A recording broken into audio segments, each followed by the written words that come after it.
அருட்பெருஞ்சோதி அருட்பெருஞ்சோதி தனிப்பெரும் கருணை அருட்பெருஞ்சோதி ராமலிங்க அபயம் திருவடி புகழ்ச்சி தொடர்ச்சி பார்க்கலாம். அதுக்கு முன்னாடி ஒரு சின்ன ரீக்கப் பார்த்துடலாம்.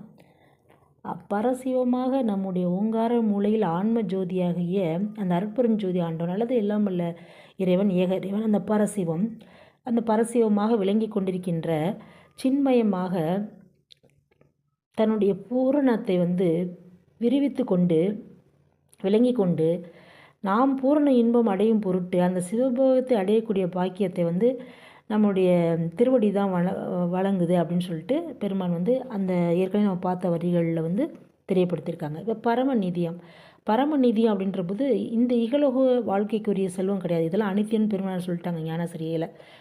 சிவமே பொருள் என்று தேற்றி, அப்போ அந்த பரம்பொருள் தான் நிதி, அந்த பரமநிதி தான் அந்த பரம்பொருள் தான் பரமநிதி. இது இருவகை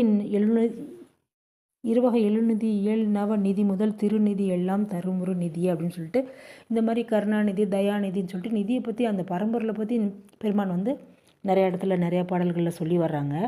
அடுத்தது பரசுகம்ன்றது இந்த இகலோகத்தில் நாம் அனுபவிக்கக்கூடிய சுகம் கிடையாது. அகநோக்கிய இப்போ உச்சிக்கு கீழே உள்நாக்குக்கு மேலே உள்ள அந்த பரம்பொருள், அந்த பகரவடியில் குழியில் இருக்கக்கூடிய அந்த பரம்பொருளை நம்ம சிற்றணு ஆகிய இந்த ஜீவாத்மா அந்த பரமாத்மாவை நோக்கி செல்லக்கூடிய அந்த அகநோக்கிய பயணம், அப்போ ஏற்படக்கூடிய இன்பம் அதுதான் பரசுகம், அந்த மேலான இன்பம். இது இகலோக வாழ்க்கையில் இருக்கக்கூடிய இன்பம் கிடையாது. இந்த அகநோக்கிய அந்த ஆன்ம விசாரத்தில் நம்ம ஜீவாத்மா பரமாத்மாவோடு சேர்ந்து அதில் அனுபவிக்கக்கூடிய இன்பம் அதுதான் பரசுகம். அந்த ஆன்மா அனுபவிக்கக்கூடிய அந்த சுத்த சிவத்தை அனுபவித்து கொண்டு இருக்கு இல்லையா, அதுதான் பரசுகம். இது ஞானசிரியில் கூட பெருமான் சுகமறியீர் துன்பம் ஒன்றே துணிந்து அறிந்தீர் உலகீர் சூதறிந்தீர் வாதறிந்தீர் தூய்மை அறிந்தீரே இகமறியீர் பரமெறியீர் என்னேதும் கருத்து இது என்புரிவீர் மரணமறியில் எங்குருவீர் அந்தோ அகமறியீர் அனகமறிந்து அழியாத ஞான அமுத வடிவம் பெறலான்னு சொல்கிறாரு. அப்போ அந்த அகத்தை மட்டும் தெரிஞ்சு கொண்டுட்டோன்னா அந்த அக ஆய்வு, அந்த ஆன்ம விசாரம், அந்த ஆன்மாவோட உண்மைத்தன்மை இதெல்லாம் நம்ம தெரிஞ்சுக்கணும். அந்த ஆன்மாவின் உண்மை நிலையை நம்ம தெரிஞ்சுக்கிட்டால் அந்த அறநிலையை அடைய முயற்சிக்கிறோம் இல்லையா, அந்த அக நோக்கி அந்த ஆன்மா பயணிக்குது இல்லையா, பயணித்து அந்த சிவத்தை அடைகிறது தான் அந்த பரசுகம், அதுதான் மேலான சுகம். அந்த ஆன்ம நிலையிலிருந்து அந்த சிவநிலையை தெரிந்திட சென்றோம், அந்த பரம்பொருளை தெரிந்து கொள்வது அந்த அதுவாக விளங்கி கொண்டிருக்கின்ற அந்த இறைவனை தெரிந்து கொள்கின்ற பயணம்தான் அகநோக்கிய பயணம்தான் பரசுகம். அடுத்து தன்மயம் அப்படின்றது அடுத்தடுத்த வார்த்தைகளும் தொடர்பான வார்த்தை. அப்போ அந்த பரசுகத்தை அனுபவித்து கொண்டே இருக்கும்போது அந்த நிலையிலிருந்து புறத்தை நோக்கும்போது எல்லாமே தன்மயமாக பரசுகமயமாக இருக்கும். அப்போ அந்த தன்மயம்னா இறைவன் தானாக இருப்பான். அவனுக்கு எந்த மலமாயும் அவனை பற்றாது, எந்த கருத்து அவனை மாற்ற முடியாது. இதுக்கு ஒரு சின்ன கதை சொல்லலாம். அதாவது எந்த ஒரு இன்ஃப்ளூயன்ஸ் அவனை பற்றாது, அவன் அவனாக இருப்பான். இப்போ ஒரு சின்ன கதை பெருமாள் இப்போ அப்போ வரைக்கும் வடை முதலியெல்லாம் சாப்பிடக்கூடாதுன்னு சொல்லியிருக்காங்க.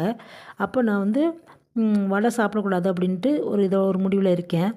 அப்போ என் ஃப்ரெண்டு வர்றாங்க. அப்போ அவங்க வாங்க நம்ம எதாவது சாப்பிட்டு வரலான்னு சொல்லிட்டு வெளில போயிட்டு வரலான்னு கூப்பிட்றாங்க. அப்போ நேராக வடை கடைக்கு போய் கூட்டிகிட்டு போயிட்டாங்க. நீ எந்த வடை சாப்பிட்ற, உளுந்த வடை சாப்பிட்றியா இல்லை பருப்பு வடை சாப்பிட்றியா அப்படின்னு கேட்குறாங்க. நான் சொல்கிறேன் இல்லை நான் சாப்பிட்றது இல்லை அப்படின்னு சொல்கிறேன். அப்போ அவங்க இல்லை ஒரு நாள் சாப்பிட்டலாம் ஒன்றும் பண்ணாது அப்படின்னு சொல்லிட்டு அவங்களுடைய மையத்தை அவங்களுடைய கருத்தை என் மேலே திணிக்கிறாங்க. அப்போ என்னை மாற்றி அப்போ வடையை சாப்பிட வைக்கிறாங்க. இதுதான் ஆன்மாவின் நிலை. ஆன்மா யார் ஃபோர்ஸாக இருக்காங்களோ அந்த அழுத்தம் இருக்கோ அவங்க பக்கம் அப்படி அந்த உள்ளம் போயிடும், அந்த ஆன்மாவோட உள்ளம் போயிடும், அது கூடயே போயிடும். ஆனால் இறைவன் அப்படிப்பட்டவன் கிடையாது. அவன் தானாக இருப்பவன், எந்த மலமாயையும் பற்ற முடியாது, எந்த கருத்தும் அவனை மாற்ற முடியாது. இதுதான் தன்மயம். தானே தன்மயமாக இருப்பது தான் தன்மயம். அடுத்து சச்சிதானந்த மெய் அப்படின்னு பார்க்க போகிறோம்.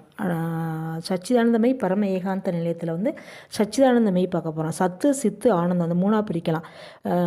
உரைநடை பகுதியில் கூட பெருமான் இயற்கை உண்மை அதான் சத்து, சித்து இயற்கை ஞானம் அல்லது இயற்கை விளக்கம், ஆனந்தம் இயற்கை இன்பம். அப்போ அந்த சத்து சித்து ஆனந்தத்தில் அந்த சத்து வந்து எல்லா இடங்களும் பிரபஞ்சத்தில் வந்து அந்த இயற்கை உண்மை அப்படின்னு சொல்லியிருக்காங்க. அந்த உண்மை பொருள் வந்து எல்லா இடத்துலையும் பறந்து விரிந்து கிடக்குது அந்த சத்து பொருள். அது நம்ம சிறு நடுவுலையில் வந்து அந்த ஆன்மாவிலையும் சத்து பொருளாக இருக்குது. அப்போ அந்த சத்து பொருள் ஒரு பொருள் இருந்துச்சு, அந்த ஆற்றல் இருக்கும் இல்லையா, அந்த அருள் ஆற்றல். அந்த அருள் ஆற்றல் தான் வந்து சித்தாகிய சித்துன்றது வந்து விளக்கம், அதோட ஞானம். அதான் வந்து சித்தாகிய அந்த உயிராக வந்து தொழிற்பட்டு கொண்டிருக்கின்றது. அந்த உயிர் வந்து அந்த அனுபவம் பெறுறது தான் வந்து அந்த இது இயற்கை இன்பம். அந்த உயிர் பெறக்கூடிய இன்பம் தான் வந்து இயற்கை இன்பம். அதான் ஆனந்தம், சத்து சித்து ஆனந்தம். அப்போ அந்த சதானந்தத்தை அனுபவிக்கிறதுக்கு வந்து நம்ம உடம்பாகிய மெய் தேவைப்படுது. அந்த லாஸ்ட்டு சொன்ன மெய், அதாவது சத்து சித்து ஆனந்த மெய் பரம ஏகாந்த நிலை. அந்த மெய்ன்றது வந்து அந்த சதானந்தத்தை, அந்த சத்து சித்து ஆனந்தத்தை அனுபவிக்கிறதுக்கு நம்ம உடம்பு தேவைப்படுகிறது. அதான் மெய். அந்த மெய் தேவைப்படுது இல்லையா? அப்போ அந்த உடம்பை வந்து நம்ம மெய்யாக்கணும், அதை அழிக்கக்கூடாது.